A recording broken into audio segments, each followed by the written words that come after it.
कुरुक्षेत्र के मैदान में कौरव पांडव दोनों दल युद्ध के लिए एकत्र हो गए थे। सेनाओं ने व्यूह बना लिए थे।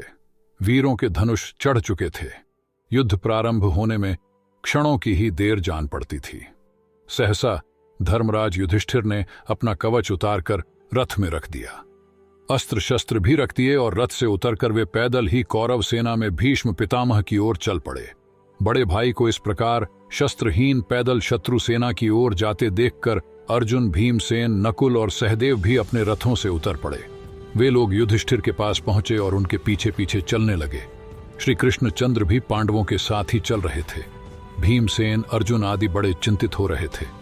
वे पूछने लगे, महाराज, आप यह क्या कर रहे हैं? युधिष्ठिर ने किसी को कोई उत्तर नहीं दिया। श्री कृष्णचंद्र ने भी सबको शांत रहने का संकेत करके कहा, धर्मात्मा युधिष्ठिर सदा धर्म का ही आचरण करते हैं। इस समय भी वे धर्माचरण में ही स्थित हैं। उधर कौरव दल में बड़ा कोलाहल मच गया। लोग कह रहे थे, युधिष्ठिर डरपोक हैं। वे हमारी सेना देखकर डर गए हैं और भीष्म की शरण में आ रहे हैं। कुछ लोग यह संदेह भी करने लगे कि पितामह भीष्म को अपनी ओर फोड़ लेने की यह कोई चाल है। सैनिक प्रसन्नतापूर्वक कौरवों की प्रशंसा करने लगे। युधिष्ठिर सीधे भीष्म पितामह के समीप पहुंचे और उन्हें प्रणाम करके हाथ जोड़कर बोले, पितामह, हम लोग आपके साथ युद्ध करने को विवश हो गए हैं। इसके लिए आप हमें आज्ञा और आशीर्वाद दें। भीष्म बोले, भरत श्रेष्ठ, यदि तुम इस प्रकार आकर मुझसे युद्ध की अनुमति न मांगते तो मैं तुम्हें अवश्य पराजय का शाप दे देता। अब मैं तुम पर प्रसन्न हूं। तुम विजय प्राप्त करो, जाओ युद्ध करो। तुम मुझसे वरदान मांगो। पार्थ, मनुष्य धन का दास है, धन किसी का दास नहीं। मुझे धन के द्वारा कौरवों ने अपने वश में कर रखा है। इसी से मैं नपुंसकों की भांति कहता हूं कि अपने पक्ष में युद्ध करने के अतिरिक्त तुम मुझसे जो चाहो वह मांग लो। युद्ध तो मैं कौरवों के पक्ष से ही करूंगा। युधिष्ठिर ने केवल पूछा, आप अजेय हैं, फिर आपको हम लोग संग्राम में किस प्रकार जीत सकते हैं? पितामह ने उन्हें दूसरे समय आकर यह बात पूछने को कहा। वहां से धर्मराज द्रोणाचार्य के पास पहुंचे और उन्हें प्रणाम करके उनसे भी युद्ध के लिए अनुमति मांगी।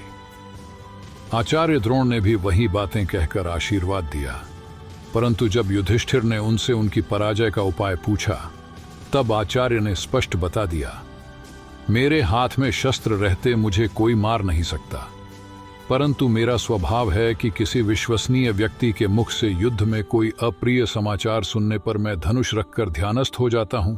उस समय मुझे मारा जा सकता है। युधिष्ठिर द्रोणाचार्य को प्रणाम करके कृपाचार्य के पास पहुंचे। प्रणाम करके युद्ध की अनुमति मांगने पर कृपाचार्य ने भी भीष्म पितामह के समान ही सब बातें कहकर आशीर्वाद दिया, किंतु अपने उन कुलगुरु से युधिष्ठिर उनकी मृत्यु का उपाय पूछ नहीं सके। यह दारुण बात पूछते पूछते दोह के मारे वे अचेत हो गए। कृपाचार्य ने उनका तात्पर्य समझ लिया था।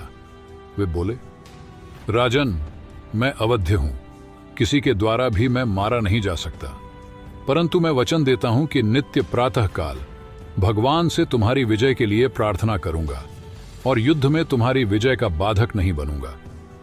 इसके पश्चात युधिष्ठिर मामा शल्य के पास प्रणाम करने पहुंचे। शल्य ने भी पितामह भीष्म की बातें ही दोहराकर आशीष दिया, परंतु साथ ही उन्होंने यह वचन भी दिया कि युद्ध में अपने निष्ठुर वचनों से वे कर्ण को हतोत्साह करते रहेंगे।